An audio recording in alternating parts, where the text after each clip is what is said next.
This time on the Iron Empire, more interior, paint and cosmetic upgrades for the VR Statesman.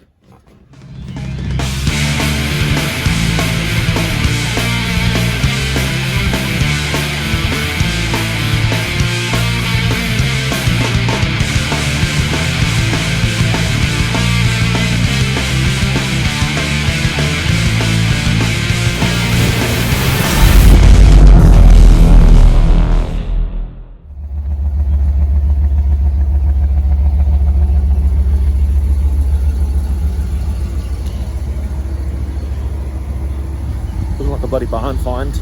It's been sitting here for months. Time to breathe some new life into it. Let's go.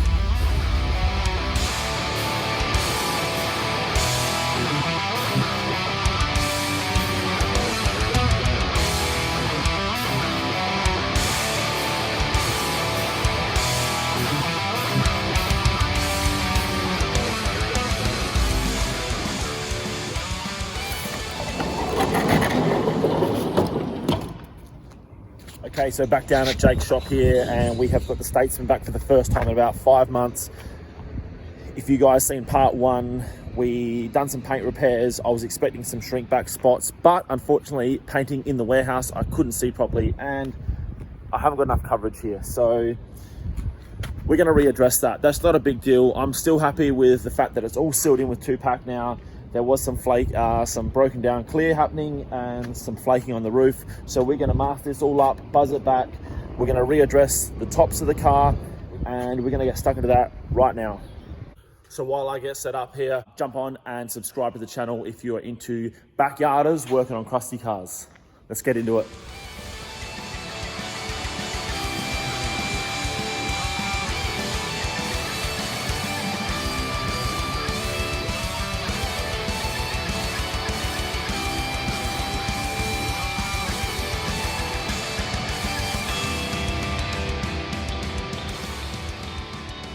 Oh, you'll see here as I buzz back, you'll see that little edge like here. You'll see that appear and then disappear, which means the paint has been basically leveled off.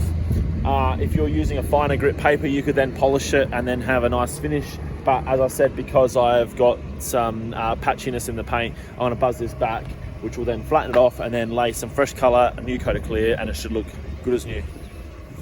All right, just about done with the prep work here, and don't forget, you want to do all your buzz work if you're using an orbital. Don't want to go right up to the edge, because any rub throughs are going to be issues. You're going to have flare ups and fry ups and shrink back areas. You want to try and get all the sanding done without going through the top clear coat. And so yeah, usually I leave an inch around the outside and do the rest by hand. I'm using a 600 grit softback. This is super handy for little tight spots, door jams, under the bonnet, around the inside of the boot, or stuff like that. So finish off with this, and then I'll be just about ready for prepping up and rolling into the booth.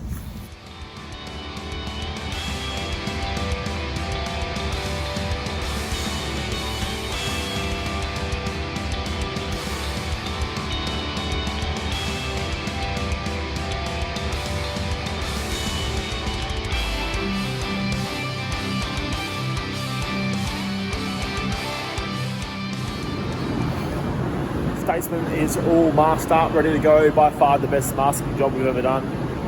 It's still pretty quick, but at least we tried our best. We stuck it on the ground, try and eliminate all the dust we can. A few spot primer spots you can see there.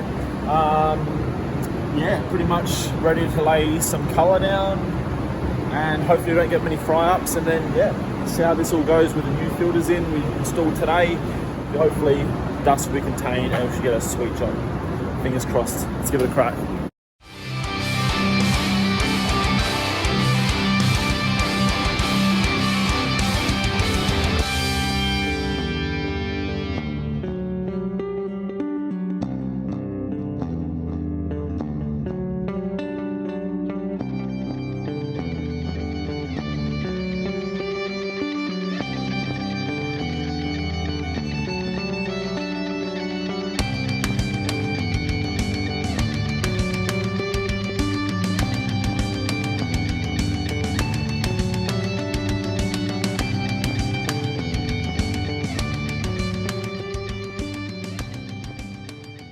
All right, so we're painting in winter, perfect scenario. That's why we're throwing a bit of clear into the bucket with some hot water, in hope that it gets it nice and warm, gets it to flow nicer. The booth's actually pretty warm in there. Like it's actually a little bit nicer than out in the open anyway. So hopefully it'll flow well. I am getting a little bit of crap in it, but it shouldn't be too bad. By the time the booth settles in, we give it a few cleans, I think it will get better. But fingers crossed, this is going to be good.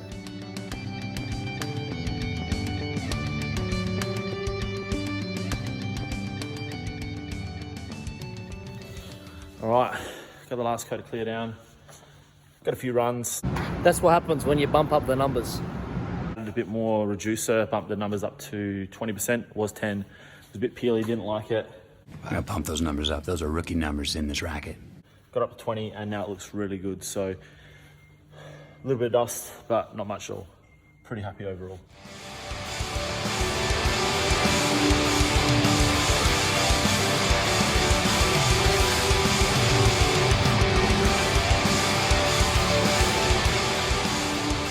This is what happens when you get a run in the paint and then you just pump it until it runs completely off the panel. That's the trick.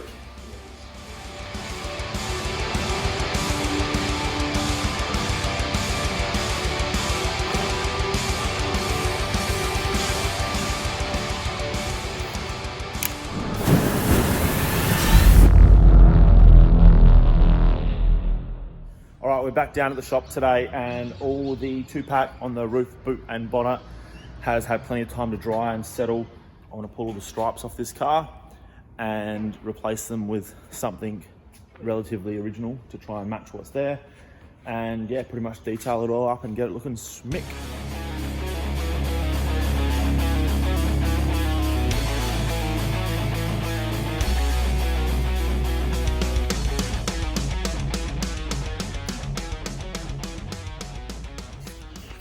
Okay, so as you can see, the heat gun and some patience, I managed to get the pinstripe off, but it did leave all the sticky residue stuck to the paint and it's got a real high build.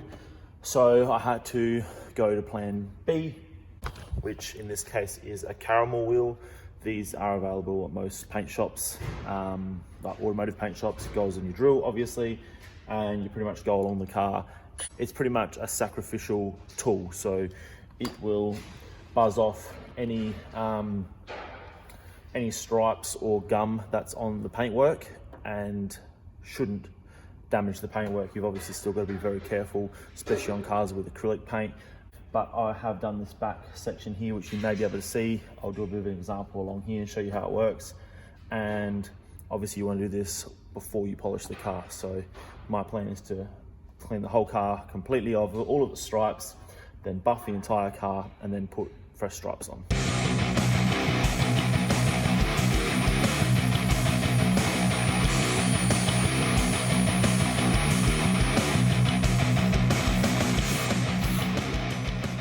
All right, so as you can see now, I have this bottom stripe off and the caramel wheel is disintegrating, which is what it's meant to do. I'm gonna go ahead, finish doing this entire car and then start getting stuck into some polish work. All right guys, so we're just pulling into stitches and sound and Steve is gonna fix this saggy roof liner and also gonna fix this patch in the seat. Let's get this interior looking nice. There's an image running through my head at night, imposing on every side and keeping me from sleep. There's an image of myself at 17, screaming your insincerity, masked everything we once believed. Can I retrace my step back to that place? I knew the truth. I knew the truth.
someday.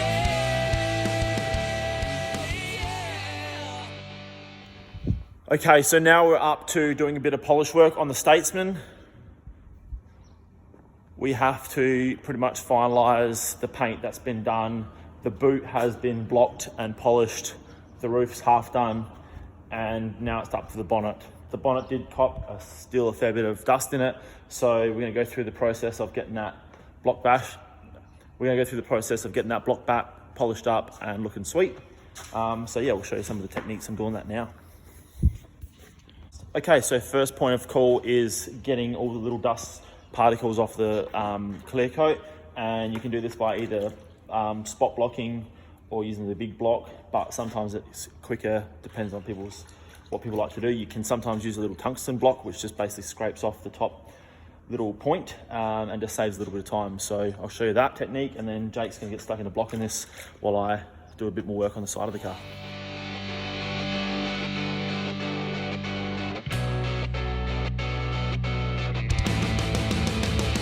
While winter takes its toll in old towns and hospitals, I'm still waiting here for something to believe. While justice wars are waged and loyalty's misplaced, I'm still waiting here for something to believe.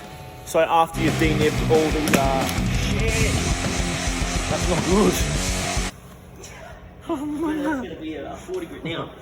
So after you've taken all the dust off, then blocked with around a 12 to 1500, you can block all the way through to a finer grit, but it's way quicker to use a pad. These are a soft material pad. This is rated at 2000 grit and is to be used wet only. And then we'll basically run this all the way down to 3000.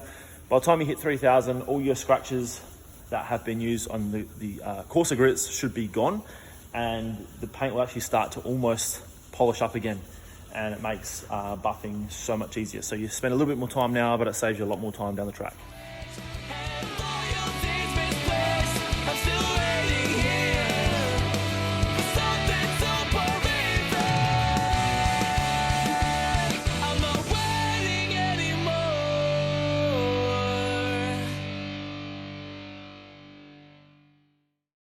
All right, guys, so finished polishing the car, come up looking amazing, and now we're just down to some fine tuning. So these sill panel moldings that go to the bottom of the door, they have a integrated chrome strip, which is all sort of delaminated. Andrea spent hours pulling all that stuff off because it was looking awful. I've got a generic chrome stick-on molding that I'm going to put back over top of here to restore that, because obviously you can't just replace that chrome trim, it's all integrated into one. That's going to go on, as well as the factory pinstripe I'm going to put back on the car as well. So get stuck into that this morning and see if we can get this thing all wrapped up.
Okay guys, so I just done the entire closing scene on this video and I didn't press record on the camera. That sucks. Okay, so that's going to be on the VR Statesman. I think I turned this thing from at least a 4 or 5 out of 10 car. It was very rough around the edges to at least a 9. A little bit of patience and a heap of elbow grease can turn these things into a fully respectable car. Shampooing the carpets, doing some patch panels on the seats, little things like replacing the chrome trim, pinstriping, detailing. Just some time and effort is what's required to keep these things looking good. Yeah, fair enough, the paint might be a little bit out of people's leagues, but realistically, it's a backyard paint job. Yeah, it was done in a booth, but we're all self-taught. Me, Jake, self-taught, taught by people like friends like Ben Reed. He's helped me a lot along the way, and even he's self-taught. So this stuff is totally achievable by anyone with no qualifications. The car was originally purchased for $3,000, I reckon. I paid 3, so at the moment it owes me less than 5 still. Totally respectable weekend cruiser. Go get yourself a cheap car, spend a little bit of time and money on it, and plenty of elbow grease, and you can totally achieve a weekend cruiser like this. If you haven't already, please like the video, leave me a comment, let us know what you think of the Statesman here, and of course subscribe to the channel if you haven't already. Check out the online store, there should be plenty of merch coming and updates with stock, because I have been selling out a lot. So thank you for everyone who's jumped on and bought, and I will see you all on an upcoming episode of the Iron Empire. Cheers guys.